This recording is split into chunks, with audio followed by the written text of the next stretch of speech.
Over a billion Indians saw the rise of Rishi Sunak and Akshata Murthy all the way to the top of UK politics. This is a historic moment not only in UK's political structure but also the political structure all across the globe, especially in India.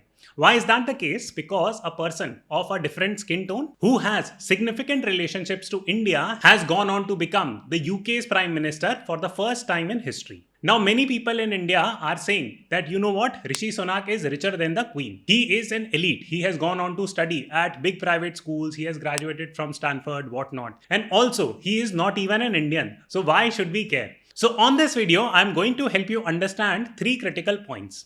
Number one, what led to the rise of Rishi Sunak and how did he grow in UK's politics so very fast? Second key point, that will he meet the same fate as the previous Prime Minister of UK who only survived for 45 days? In case you have missed that video, here is the video link. You can go and watch it. I have done a complete analysis of that case. Third and finally, what is the impact that is going to be on India? Are we going to derive some advantages? And why is it that we should be cheering for the rise of Rishi Sunak? Now, in case you feel that India's UK's relationship will improve from this point and it is a great time to invest in international markets, especially in Western economies, then you could consider investing in stock markets outside India. And for that, you can check out Vested. It is a wonderful platform for Indians for international investing. So do check out the links in the description box. There is a very special code. So with that said, let us kickstart our conversation. And here is a quick bio of Mr. Rishi Sunak, and you can pause the video and go through it. And this will give you an overall understanding of who Mr. Rishi Sunak is. Just very quick FAQs. Number one, is he an Indian? The answer is no.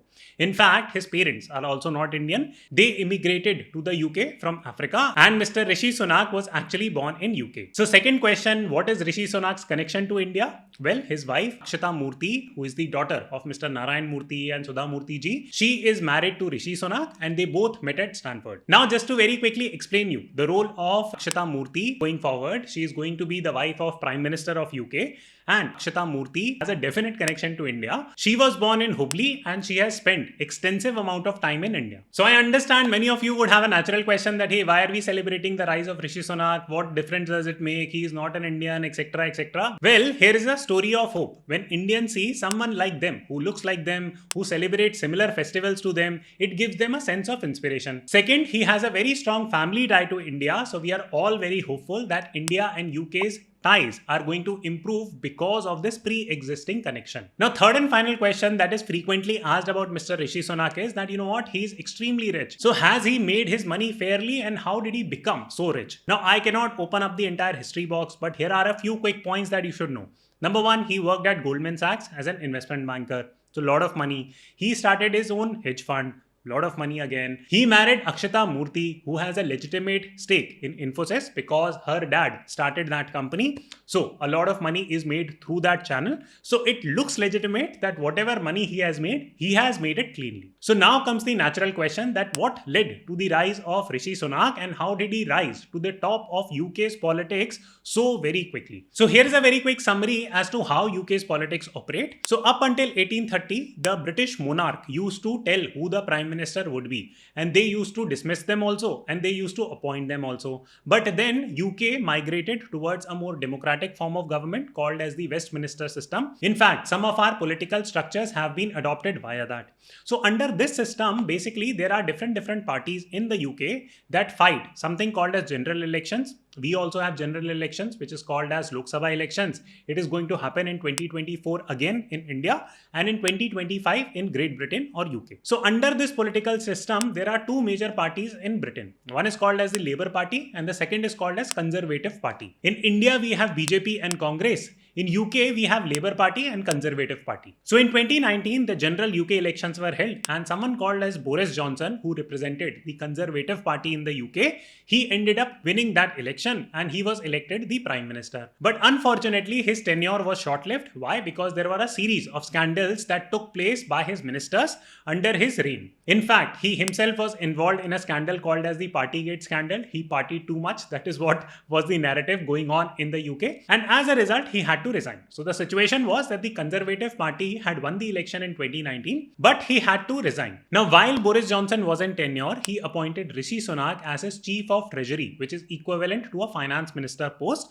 and it is one of the most prominent positions. Some people say that it is the number 2 position in politics in the UK. So Rishi Sunak was appointed to this post. So when Boris Johnson stepped aside, other people jumped in order to take and fill his positions as the leader of the Conservative Party, and 2 or 3 prominent names came up. One was of Rishi Sunak, who wanted to become the Prime Minister. He filed in the nomination. Then there was Liz Truss, who ended up winning that Conservative Party leader race. So eventually, Liz Truss was appointed as the Prime Minister. But unfortunately, like in Game of Thrones, even her tenure was short-lived. I cannot deliver the mandate on which I was elected by the Conservative Party. So she had to resign in just 45 days. And now again, that Conservative Party leader head position was vacant. So Rishi Sunak filed the nomination and he ended up reaching the top. And now he will be sworn in as the Prime Minister of UK. So now many questions arises that, hey, how did he grow so fast?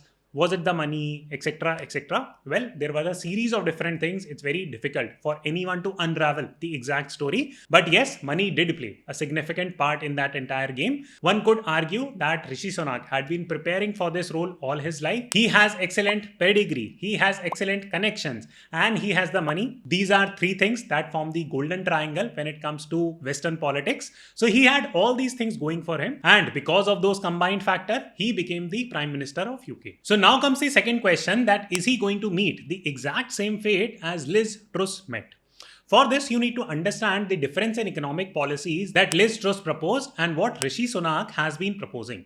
So both of them do not exactly look in the same direction when it comes to economics and how they want to handle the economy. In Liz Truss's case, again, please go and check out this video. I had made an entire video explaining why did Liz Truss lost power and what type of economic policies she was running. So you could consider watching that video. But if I have to explain Liz Truss's economic policy in a very summarized manner, what she was doing was that she was proposing a lot of tax cuts, a lot of tax rebates, a lot of lowering of taxes, and a lot of infusion of credit in the economy. All her steps, if we aggregate it, then in economic terms, these are called as non-austerity measures. Now, what does that mean? It simply meant that, hey, you know what, government is just going to increase liquidity and is not going to show any restraint when it comes to reviving the economy. But the problem was that UK was witnessing record high inflation and the markets reacted very, very poorly when Liz Truss said that I am going to increase liquidity in the market. Increasing liquidity means that we are going to lower the interest rate, we are going to give you tax breaks and whatnot. So as a result, a lot of money would start flowing through the economy. So as a result, the markets got spooked and not only the stock market lost a lot of value in UK, but also the British pound corrected quite a lot. So this created a panic-like situation and it validated what Rishi Sunak was saying. So what his economic policy seems to be is that he is proposing some more austerity measures. His viewpoint is that first and foremost, I will try to curb inflation in the economy. That is my number 1 priority. Inflation simply means increase in price rises. So right now, energy prices are going up, food prices are going up. UK is witnessing almost 10% inflation. So he wants to bring down mehengai first and then he will start focusing on growth. That is what his plan was, and he has been saying this throughout the political debates that had been happening in the UK when Liz Truss and Rishi Sunak were fighting each other for the top post. Your plans would mean that interest rates would have to go up to around 7%. So just think what that means for all of your mortgages. So going forward, is Rishi Sunak going to stay in power for a substantial period of time? Well, number 1, there are general elections that are coming in 2025. So it is not too far off. That's one. Second, it also depends a lot on his ability to revive the economy from this point. So this brings us to the final section, that what will be the impact on India? Is it a good thing that Rishi Sunak has become the Prime Minister of UK? Well, to cut the long story short, it seems like that it is a positive move. There are multiple reasons for the same. Number 1, UK is a very important bilateral partner for India when it comes to trading. So a lot of business, especially IT related businesses, they depend a lot on European economy and primarily on the UK economy within Europe. So this is number 1 thing. Second key point, there has been a lot of debate within UK as to whether or not foreign workers should be allowed to work in UK. This impacts India a lot because we export a lot of IT-based services, especially all those on-site projects that we keep on hearing from IT people. So this type of worker movement was not encouraged by the Liz Truss administration, but Rishi Sunak's administration is likely to have a slightly different move, and that is definitely going to benefit the Indian IT market. Now, third and final benefit for India, I would like to call it cultural identity or McDonald diplomacy that India can do. Because whenever we see Indians, whether or not they have a strong or weak connection or a third or fourth degree connection to India, anytime an Indian gets appointed as the CEO of a major Fortune 500 company or becomes the chief of any nation, it's not just a proud moment for all Indian, it serves a very important business and cultural perspective. What is that? Let us understand from McDonald diplomacy, and do try to answer this question in the comment box as to why do you think that McDonald's exports all across the globe. You would find McDonald's literally in some corner of your city, but it is unlikely that you will find Haldirams everywhere in the world. Why is that? Similarly, you will see that a lot of Indians drink milkshake, but very few Americans would be drinking chas or matha or lassi. So these type of things. Why is that? It has to do with cultural acknowledgement and cultural appreciation. So whenever an Indian or a person who has any sort of connection to India gets into powerful position, this small type of cultural acceptance builds all across the globe. So if for nothing else, at least from this cultural acceptability point of view, Rishi Sunak has done a wonderful job, and we should all be proud and supportive of this move. I hope you enjoyed the video. Do check out links of Vested in case you are interested in foreign stock investing, and I will see you soon.